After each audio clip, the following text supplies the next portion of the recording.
नमो भगवते वासुदेवाय। जय श्री कृष्ण। राधे राधे। प्यारे भक्तगणों, आज बृहस्पतिवार के दिन आप सभी श्रवण करेंगे बृहस्पतिवार की व्रत कथा आरती सहित। प्यारे भक्तगणों, अगर आप आर्थिक तंगी से निजात पाना चाहते हैं तो गुरुवार के दिन स्नान ध्यान के बाद विधि विधान से भगवान विष्णु का पूजन करें। इस समय 7 तुलसी दल हाथ में लेकर ओम नमो भगवते वासुदेवाय नमः मंत्र जाप कर भगवान विष्णु को अर्पित करते। भगवान विष्णु को तुलसी अति प्रिय है। तुलसी माँ की पूजा करने से भगवान विष्णु शीघ्र प्रसन्न होते हैं। उनकी कृपा से साधक को सभी प्रकार के परेशानियों से मुक्ति मिलती है। धन प्राप्ति के लिए कच्चे दूध में गंगा जल मिलाकर तुलसी माता को अर्घ्य दे। इस समय तुलसी माता की परिक्रमा करें। वही संध्या काल में तुलसी माता को शुद्ध घी के दिए जलाकर आरती करें। गुरुवार के दिन स्नान ध्यान करने के बाद भगवान विष्णु को तुलसी की मंजरी अर्पित करें। पूजा के पश्चात पीले रंग के नवीन वस्त्र में तुलसी मंजरी को बांधकर तिजोरी में रख दे। इस उपाय को करने से भी आय में धीरे धीरे वृद्धि होने लगती है। धन प्राप्ति हेतु गुरुवार के दिन भगवान विष्णु और माता तुलसी की पूजा करें। इसके पश्चात तुलसी की जड़ को गंगा जल में धोकर पीले रंग के कपड़े में बांध ले। इसके बाद तुलसी जड़ को तिजोरी में रख दे। आप चाहे तो घर के मुख्य द्वार पर भी तुलसी जड़ को बांध दे। इस उपाय को करने से भी आय और सौभाग्य में वृद्धि होती है। अब आइए प्यारे भक्तगणों, हम श्रवण करेंगे बृहस्पतिवार व्रत कथा। कथा को पूरा सुनिए और कमेंट बॉक्स में विष्णु भगवान की जय अवश्य लिखिए। भारतवर्ष में एक प्रतापी और दानी राजा राज्य करता था। वह नित्य गरीबों और ब्राह्मणों की सहायता करता था। यह बात उसकी रानी को अच्छी नहीं लगती थी। वह न ही गरीबों को दान देती, न ही भगवान का पूजन करती थी और राजा को भी दान देने से मना किया करती थी। एक दिन की बात है कि राजा वन में शिकार खेलने गए हुए थे तो रानी महल में अकेली थी। उसी समय बृहस्पति देव भगवान साधु भेष में राजा के महल में भिक्षा लेने के लिए गए और भिक्षा मांगी। रानी ने भिक्षा देने से इनकार कर दिया और कहा, हे साधु महाराज, मैं तो दान पुण्य से तंग आ गई हूँ। मेरा पति सारा धन लुटाते रहते हैं। मेरी इच्छा है कि हमारा धन नष्ट हो जाए, फिर न रहेगा बांस न बजेगी बांसुरी। रानी की बातें सुन साधु महाराज ने कहा, हे देवी, तुम तो बड़ी विचित्र हो। धन संतान तो सभी चाहते हैं। पुत्र और लक्ष्मी तो पापी के घर भी होने चाहिए। यदि तुम्हारे पास धन अधिक है तो भूखों को भोजन दो, प्यासों के लिए प्याव बनवाओ, मुसाफिरों के लिए धर्मशालाएं खुलवाओ। वो निर्धन कुंवारी कन्याओं का विवाह नहीं कर सकते, उनका विवाह करा दो। ऐसे और भी कई काम हैं जिनके करने से तुम्हारा यश लोक परलोक में फैलेगा। परंतु रानी पर उपदेश का कोई प्रभाव न पड़ा। वह बोली, महाराज, आप मुझे कुछ न समझाए। मैं ऐसा धन नहीं चाहती जो हर जगह बांटती फिरूं। साधु ने उत्तर दिया, यदि तुम्हारी ऐसी इच्छा है तो तथास्तु।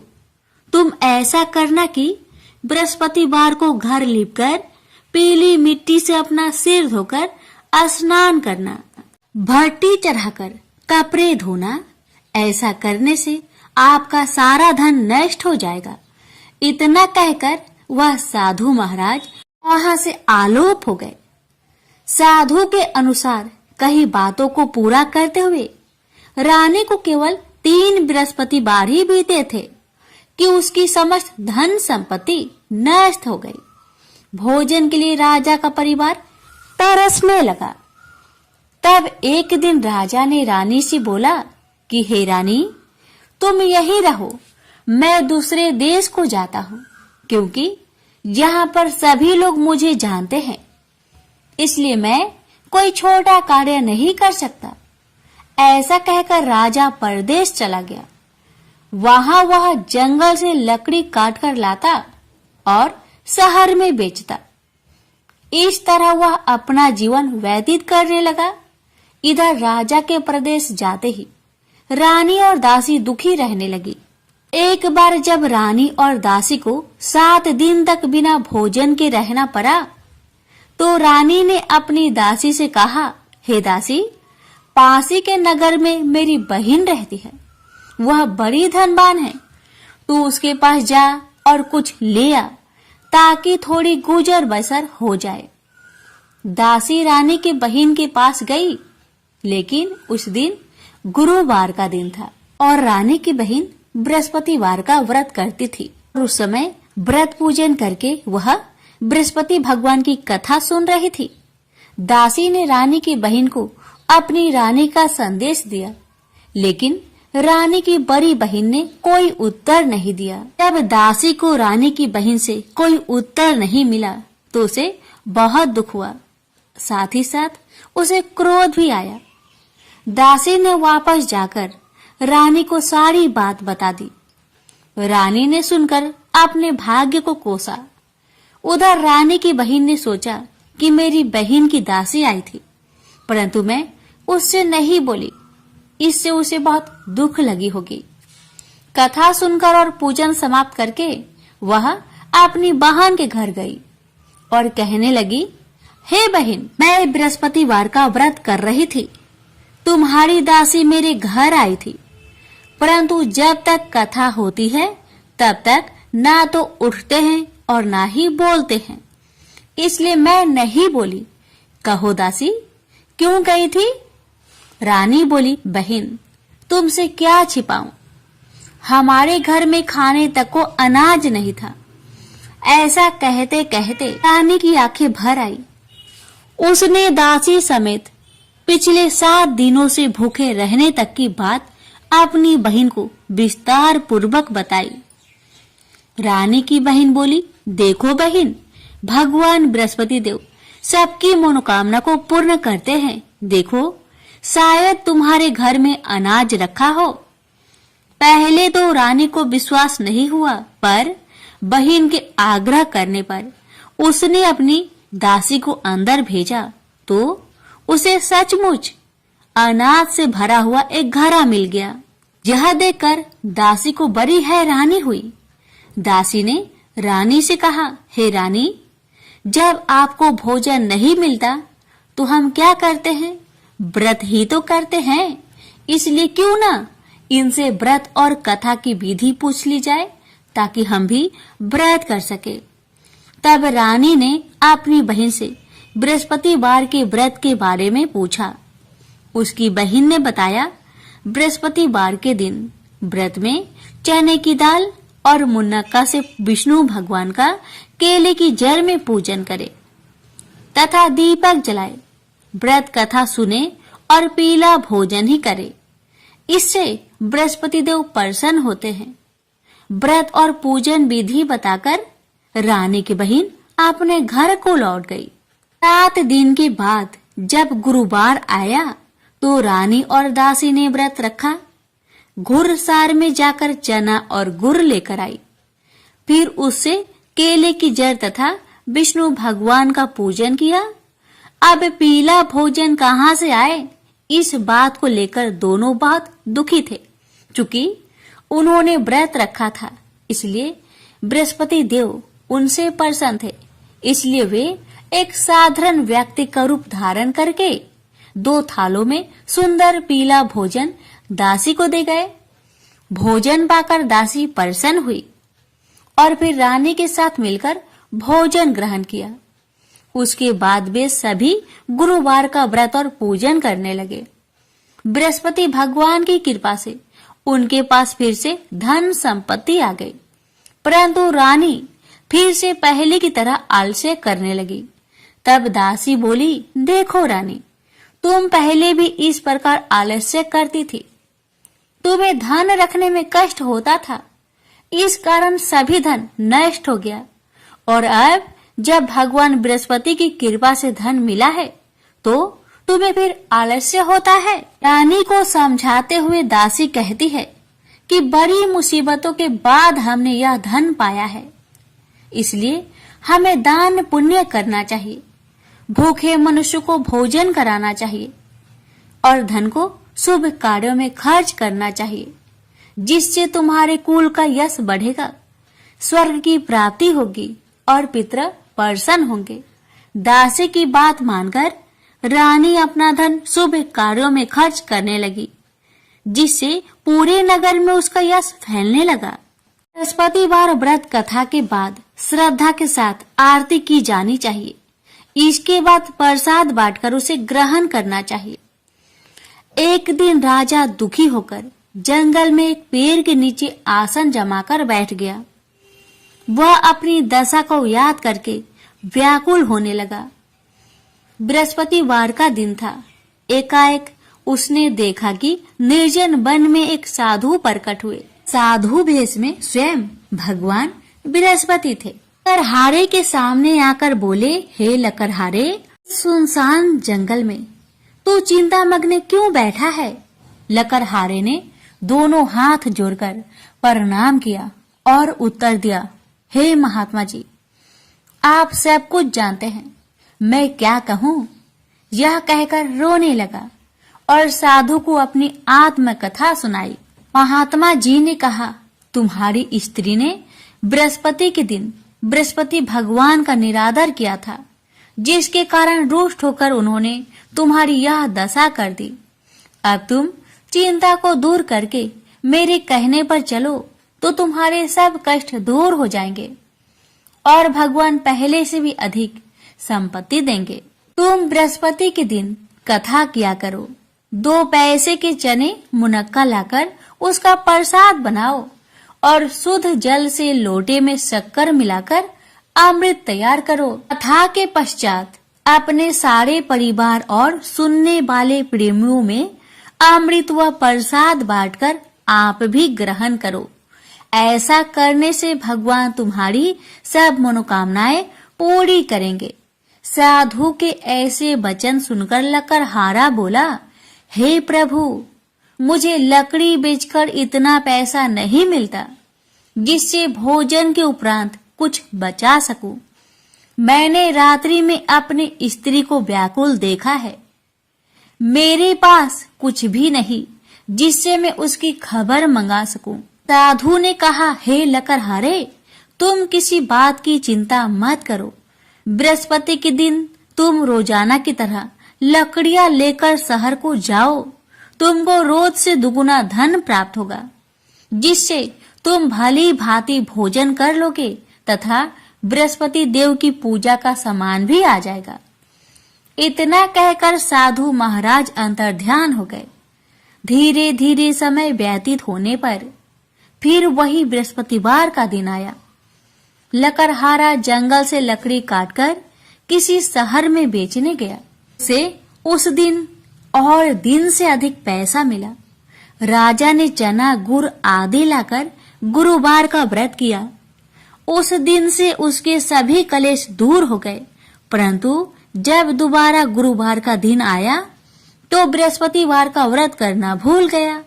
इस कारण बृहस्पति भगवान नाराज हो गए। उस दिन उस नगर के राजा ने विशाल यज्ञ का आयोजन किया तथा शहर में यह घोषणा करा दी कि कोई भी मनुष्य अपने घर में भोजन न बनाए, न आग जलाए। समस्त जनता मेरे यहाँ भोजन करने आए। इस आज्ञा को जो न मानेगा उसे फांसी की सजा दी जाएगी। इस तरह की घोषणा संपूर्ण नगर में करवा दी गई। राजा की आज्ञा अनुसार शहर के सभी लोग भोजन करने गए, लेकिन लकड़हारा कुछ देर से पहुंचा, इसलिए राजा उसको अपने साथ घर ले गए और ले जाकर भोजन करा रहे थे तो रानी की दृष्टि उस खूंटी पर पड़ी जिस पर उसका हार लटका हुआ था, जो कि वह वहां पर दिखाई नहीं दिया। रानी ने निश्चय किया कि मेरा हार इस मनुष्य ने चुरा लिया है उसी समय सिपाहियों को बुलवाकर उसको कारागार में डलवा दिया गया। जब लकड़हारा कारागार में पड़ गया और बहुत दुखी होकर विचार करने लगा कि न जाने कौन से पूर्व जन्म के कर्म से मुझे यह दुख प्राप्त हुआ है, और उसी साधु को याद करने लगा जो कि जंगल में मिला था।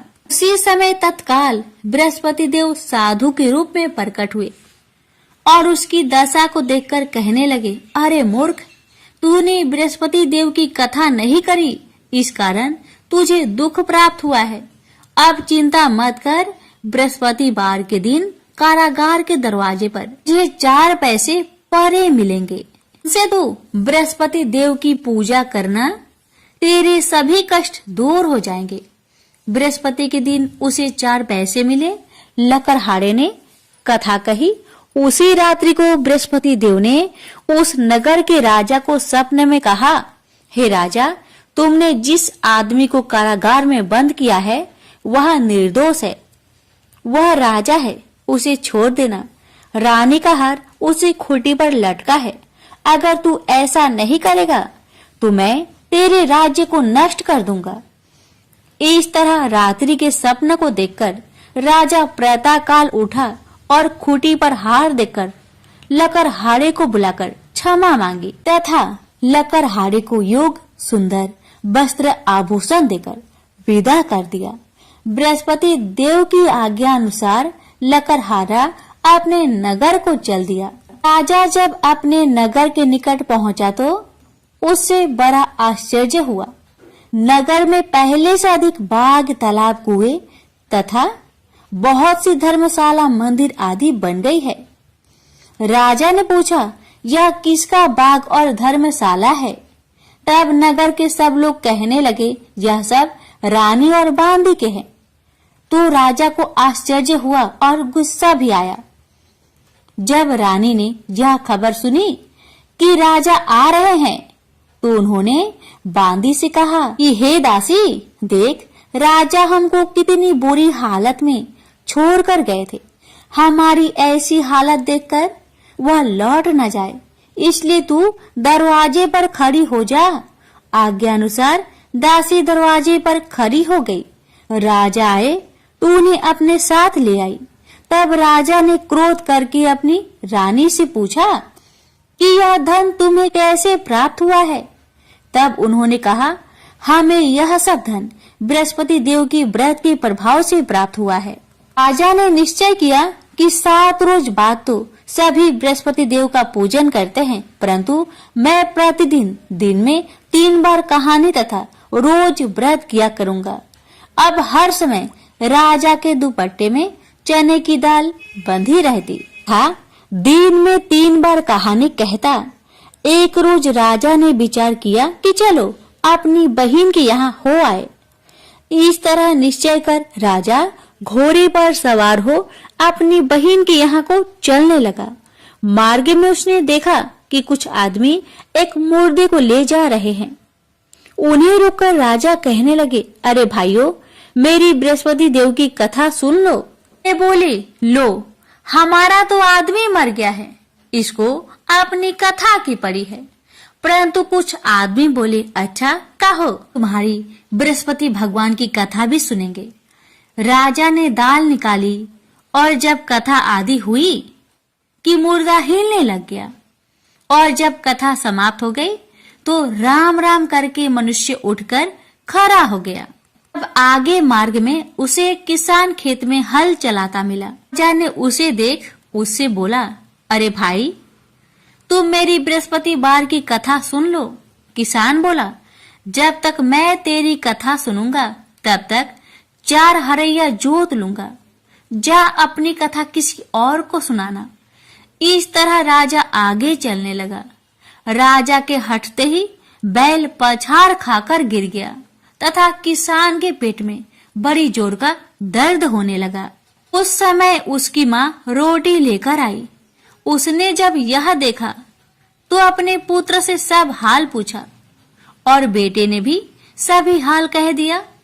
तो बुढ़िया दौड़ी दौड़ी उस घुड़सार के पास गई और उससे बोली कि मैं तेरी कथा सुनूंगी तू अपनी कथा मेरे खेत पर चलकर ही करना।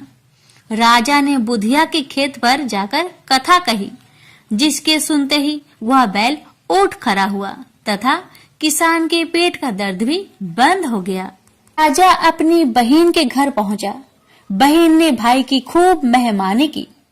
दूसरे रोज प्रातःकाल राजा जागा तो वह देखने लगा कि सब लोग भोजन कर रहे हैं।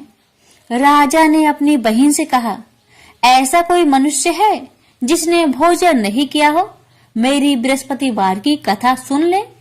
बहन बोली, हे भैया, यह देश ऐसा ही है कि पहले यहाँ के लोग भोजन करते हैं, बाद में अन्य काम करते हैं। अगर कोई पड़ोस में हो तो देखाऊं। वह ऐसा कहकर देखने चली गई, परंतु उसे कोई ऐसा व्यक्ति नहीं मिला जिसने भोजन न किया हो। अतः वह एक कुमार के घर गई, जिसका लड़का बीमार था। उसे मालूम हुआ कि उनके यहाँ 3 रोज से किसी ने भोजन नहीं किया है। रानी ने अपने भाई की कथा सुनने के लिए कुम्हार से कहा। वह तैयार हो गया। राजा ने जाकर बृहस्पतिवार की कथा कही, जिसको सुनकर उसका लड़का ठीक हो गया। अब तो राजा की प्रशंसा होने लगी। एक रोज राजा ने अपनी बहन से कहा कि हे बहन, हम अपने घर को जाएंगे, तुम भी तैयार हो जाओ। राजा की बहन ने अपनी सास से कहा तो सास ने कहा, हाँ चली जाओ, परंतु अपने लड़के को मत ले जाना, क्योंकि तेरे भाई के तो कोई औलाद ही नहीं है। बहन ने अपने भैया से कहा, हे भैया, मैं तो चलूंगी, पर कोई बालक यहाँ से नहीं जाएगा। राजा बोला, जब कोई बालक नहीं चलेगा तब तुम ही क्या करोगी आके? बड़ी दुखी मन से राजा अपने नगर को लौट आया। राजा ने अपनी रानी से कहा, हम निर्वंशी हैं, हमारा मुंह देखने का धर्म नहीं है और कुछ भोजन आदि नहीं किया। रानी बोली, हे प्रभु, बृहस्पति देव ने हमें सब कुछ दिया है, वह हमें औलाद अवश्य देंगे। उसी रात को बृहस्पति देव ने राजा से सपने में कहा, हे राजा, उठ, सभी सोच त्याग दे, तेरी रानी गर्भ से है।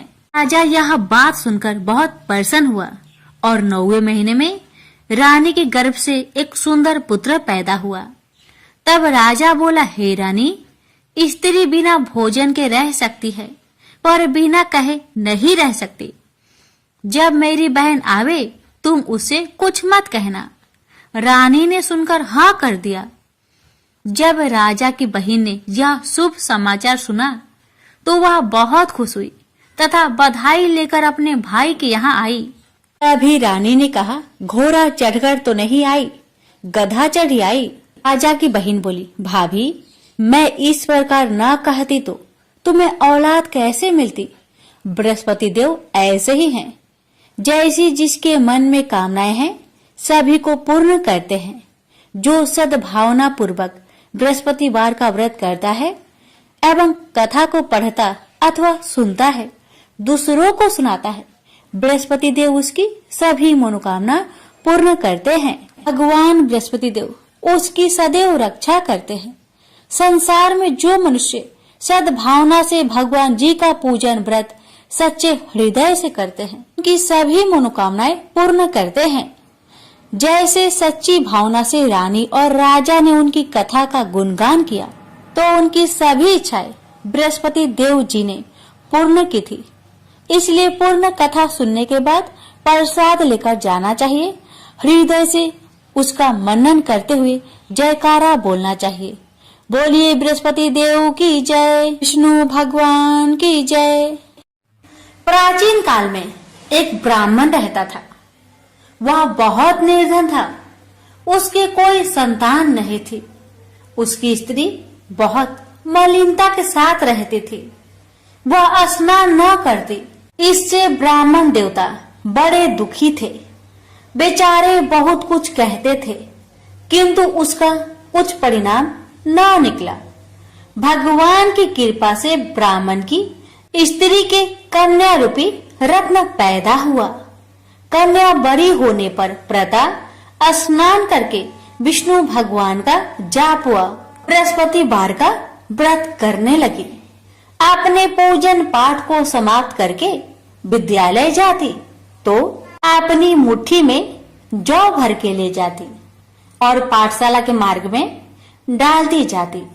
जब ये जौ स्वर्ण के हो जाते, लौटते समय उनको बीनकर अपने घर ले आती थी। एक दिन वह बालिका सूप में उस सोने की जौ को फटक कर साफ कर रही थी कि उसके माता ने देख लिया और कहा, हे बेटी, सोने की जौ के लिए सोने का सूप होना चाहिए। दूसरे दिन बृहस्पतिवार था।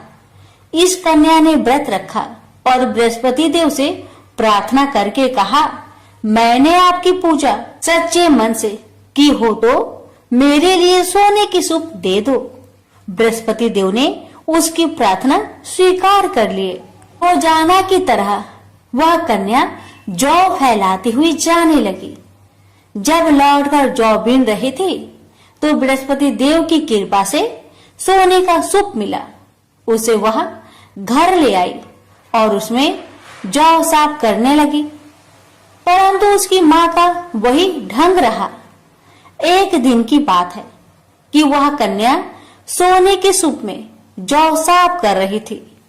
उस समय उस शहर का राजपुत्र वहां से होकर निकला। इस कन्या के रूप और कार्य को देखकर मोहित हो गया तथा अपने घर आकर भोजन तथा जल त्याग कर उदास होकर लेट गया। राजा को इस बात का पता लगा तो अपने प्रधानमंत्री के साथ उसके पास गए और बोले, हे बेटा, तुम्हें किस बात का कष्ट है? किसी ने अपमान किया है अथवा और कोई कारण हो सो कहो, मैं वही कार्य करूंगा जिससे तुम्हें प्रसन्नता हो। अपने पिता की राजकुमार ने बातें सुनी तो वह बोला, मुझे आपकी कृपा से किसी बात का दुख नहीं है। किसी ने मेरा अपमान नहीं किया है, परंतु मैं उस लड़की से विवाह करना चाहता हूँ जो सोने की सूप में जौ साफ कर रही थी। यह सुनकर राजा आश्चर्य में पड़ गया और बोला, हे बेटा, इस तरह की कन्या का पता तुम ही लगाओ, मैं उसके साथ तेरा विवाह अवश्य ही करवा दूंगा। राजकुमार ने उस लड़की के घर का पता बतलाया। तब मंत्री उस लड़की के घर गए और ब्राह्मण देवता को सभी हाल बतलाया। ब्राह्मण देवता राजकुमार के साथ अपनी कन्या का विवाह करने के लिए तैयार हो गए तथा विधि विधान के अनुसार ब्राह्मण की कन्या का विवाह राजकुमार के साथ हो गया। कन्या के घर से जाते ही पहले की भांति उस ब्राह्मण देवता के घर में गरीबी का निवास हो गया। अब भोजन के लिए भी अन्न बड़ी मुश्किल से मिलता था। एक दिन दुखी होकर ब्राह्मण देवता अपनी पुत्री के पास गए। बेटी ने पिता की दुखी अवस्था को देखा और अपनी माँ का हाल पूछा। तब ब्राह्मण ने सभी हाल कहा। कन्या ने बहुत सा धन देकर अपने पिता को विदा कर दिया। इस तरह ब्राह्मण का कुछ समय सुखपूर्वक व्यतीत हुआ। कुछ दिन बाद फिर वही हाल हो गया। ब्राह्मण फिर अपनी कन्या के यहाँ गया और सारा हाल कहा तो लड़की बोली, हे पिताजी, आप माताजी को यहाँ लेवा लाओ, मैं उसे विधि बता दूंगी जिससे गरीबी दूर हो जाए। वह ब्राह्मण देवता अपने स्त्री को साथ लेकर पहुँचे तो अपनी माँ को समझाने लगी, हे माँ, तुम प्रातःकाल प्रथम स्नान आदि करके विष्णु भगवान का पूजन करो तो सब दरिद्रता दूर हो जाएगी। परंतु उसकी माँ ने एक भी बात नहीं मानी और प्रातःकाल उठकर अपनी पुत्री की बच्चों की जूठन को खा लिया। इससे उसकी पुत्री को बहुत गुस्सा आया और एक रात को कोठरी से सभी सामान निकाल दिया और अपनी माँ को उसमें बंद कर दिया। प्रातःकाल उसे निकाला तथा स्नान आदि करा के पाठ करवाया तो उसकी माँ की बुद्धि ठीक हो गई और फिर प्रत्येक बृहस्पतिवार को व्रत रखने लगी। इस व्रत के प्रभाव से उसके माँ बाप बहुत ही धनवान और पुत्रवान हो गए और बृहस्पति जी के प्रभाव से इस लोक के सुख भोग कर स्वर्ग को प्राप्त हुए। भी मिलकर बोलिए विष्णु भगवान की जय। श्री विष्णु चालीसा। विष्णु सुनिए विनय सेवक की चित लाय, कीरत कुछ वर्णन करो दीजिए ज्ञान बताए। नमो विष्णु भगवान खरारी, कष्ट न सावन अखिल बिहारी। परबल जगत में शक्ति तुम्हारी, त्रिभुवन फैल रही उजियारी। सुंदर रूप मनोहर सूरत, सरल स्वभाव मोहिनी मूरत। तन पर पीतांबर अति सोहत, बैजंती माला मन मोहत। शंख चक्र कर गदा विराजे, देखत दैत्य असुर दल भाजे। सत्य धर्म मद लोभ न गाजे, काम क्रोध मद लोभ न छाजे। संत भक्त सज्जन मन रंजन, धनुज असुर दुष्टन दल व्यंजन। सुख उपजाए कष्ट सब भंजन, दोष मिटाए करत जन सज्जन। पाप काट भव सिंधु उतारन, कष्ट नाश कर भक्त उबारन। करत अनेक रूप प्रभु धारण, केवल आप भक्ति के कारण। धरनी धेनु बन तुम ही पुकारा, तब तुम रूप राम का धारा। हार उतार असुर दल मारा, रावण आदि को संहारा। आप बराह रूप बनाया, हिरण्याक्ष को मार गिराया। धर्मत्स्य तन सिंधु बनाया, 14 रत्नन को निकलाया। अमीलख सुमरन दध मचाया, रूप मोहिनी आप दिखाया।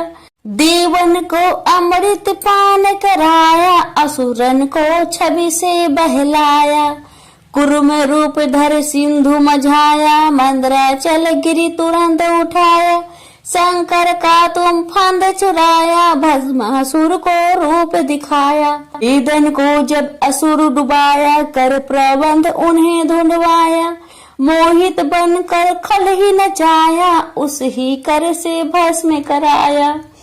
असुर जलंधर अति बलदाई, शंकर से उन किन्हीं लड़ाई। हार पार शिव सकल बनाई, किन सती से छल खल जाई। सुमिरन किन तुम्हें शिवरानी, बतलाई सब विपत कहानी।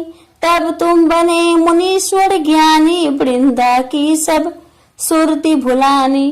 देखत 3 दनुज शैतानी, वृंदा आए तुम्ही लपटानी।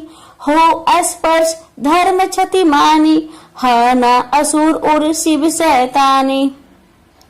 तुमने ध्रुव प्रहलाद उबारे, हिरण्याकुश आदि के खल मारे। गणिका और अजमिल तारे, बहुत भक्त भव सिंधु उतारे। हर हो सकल संताप हमारे, कृपा करो हरि सृजनहारे। देखहु में निज दर्श तुम्हारे, दिन बंधु भक्तन हितकारे। चाहत आपका सेवक दर्शन, करहु दया अपनी मधुसूदन। जानो नहीं योग जप पूजन, हो यज्ञ स्तुति अनुमोदन। शील दया संतोष सुलक्षण, विदित नहीं व्रत बोध विलक्षण। अरे हूँ आपका किस विधि पूजन, कुमति विलोक होत दुख भीषण। करहु प्रणाम कौन विधि सुमरन, कौन भांति में करहु समर्पण। सुर मुनि करत सदा सेविकाई, हर्षित रहत परम गति पाई। दीन दुखिन पर सदा सहाय, निज जन जान लेव अपनाई। पाप दोष संताप नसाओ, भव बंधन से मुक्त कराओ। सुख संपत्ति दे सुख उपजाओ, निज चरणन का दास बनाओ। निगम सदा ये विनय सुनावे, पढ़े सुने सो जन सुख पावे। प्रेम से बोलिए विष्णु भगवान की जय। विष्णु भगवान की आरती। ओम जय जगदीश हरे, स्वामी जय जगदीश हरे। भक्ति जनों के संकट क्षण में दूर करे। जो ध्यावे फल पावे, दुख बिन से मन का। सुख संपत्ति घर आवे, कष्ट मिटे तन का।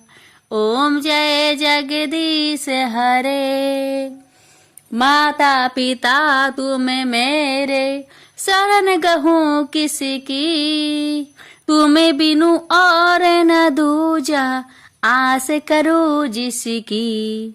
ओम जय जगदीश हरे। तुम पूरन परमात्मा, तुम अंतर्यामी। पर ब्रह्मा परमेश्वर, तुम सबके स्वामी। ओम जय जगदीश हरे। तुम करुणा के सागर, तुम पालन करता। मैं मूरख खल कामी, कृपा करो भरता। ओम जय जगदीश हरे। तुम हो एक अगोचर, सबके प्राणपति। किसी विधि मिलू दया मिले, तुमको मैं कुमति। ओम जय जगदीश हरे। दीन बंधु दुख हरता, तुम ठाकुर मेरे। अपने हाथ उठाओ, द्वार पर तेरे। ओम जय जगदीश हरे। विषय विकार मिटाओ, पाप हरो देवा। श्रद्धा भक्ति बढ़ाओ, संतन की सेवा। ओम जय जगदीश हरे। तन मन धन और संपत्ति, सब कुछ है तेरा। तेरा तुझको अर्पण, क्या लागे मेरा। ओम जय जगदीश हरे। जगदीश्वर जी की आरती, जो कोई नर गावे। कहते शिवानंद स्वामी, मनवांछित फल पावे। ओम जय जगदीश हरे।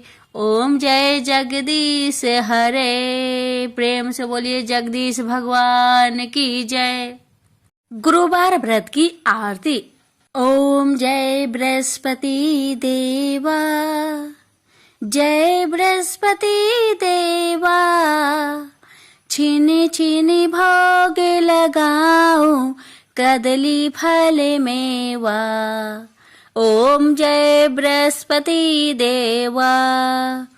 तुम पूर्ण परमात्मा, तुम अंतर्यामी। जगत पिता जगदीश्वर, तुम सबके स्वामी।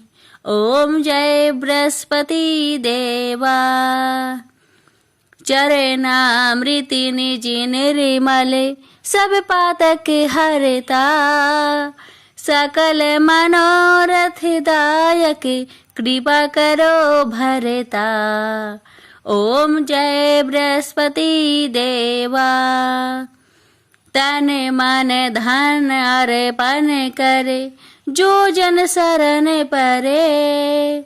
प्रभु पर कट तब हो करे, आकर द्वार खरे। ओम जय बृहस्पति देवा। दीन दयाल दयानिधि, भक्तन हितकारी। पाप दोष सब हरता, भव बंधन हारी। ओम जय बृहस्पति देवा। सकल मनोरथ दायक, सब संचय तारो। विषय विकार मिटाओ, संतन सुखकारी।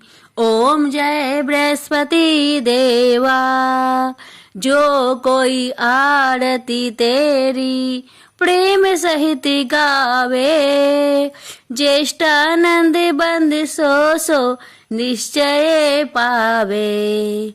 ओम जय बृहस्पति देवा, ओम जय बृहस्पति देवा। प्रेम से बोलिए बृहस्पति भगवान की जय।